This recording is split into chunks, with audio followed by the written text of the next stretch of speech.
مرکز میراث خطی اکادمی ملی علم‌های تاجیکستان خبر داد که صبح 22 اکتبر دل دانشمند شناخته تاجیک سعید شهاب‌الدینوف در سن 78 از تپیدن بازماند. مرکز میراث خطی سعید شهاب‌الدینوف را از جمله دانشمندان ورزیده ساحه علم شرقشناسی و سابقه داران اکادمی نام برده مرگ او را تلفات برای علم تاجیک نامیده است. نام صدرالدین شهاب‌الدینوف پیش از همه به عنوان نفری که شاهاثر ابالی ابن سینا قانون طب را سالهای دراز به تاجیکی ترجمه و در نهایت نشر کرد.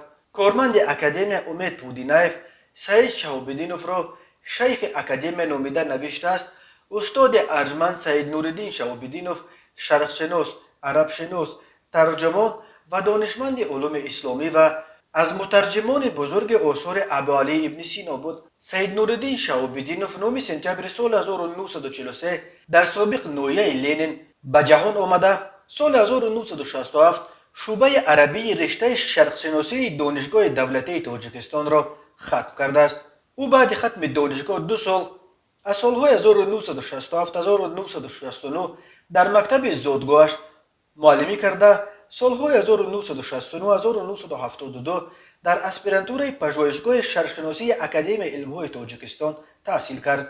از آن به بعد سعید نورالدین شهاب‌الدینوف تا واپسین روزهای عمرش در همین درگاه علمی انستیتوت شرقشناسی و میراث خطی خدمت کرده است.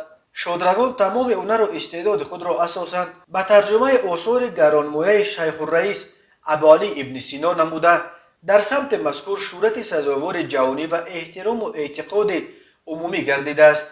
علل خصوص ترجمه علمی رساله بنیادی ابالی ابن سینا القانون فی الطب که در طول سالیان دراز شادروان به واسطه از عربی به تاجیکی گردانده بود. متن مکمل آن امروز تحت عنوان قانون طب از دست چاپ بیرون آمد. ثمره دانش و زحمت بی‌نظیر او می باشد. نوشته است مرکز میراث خطی در نامه تزیه‌اش.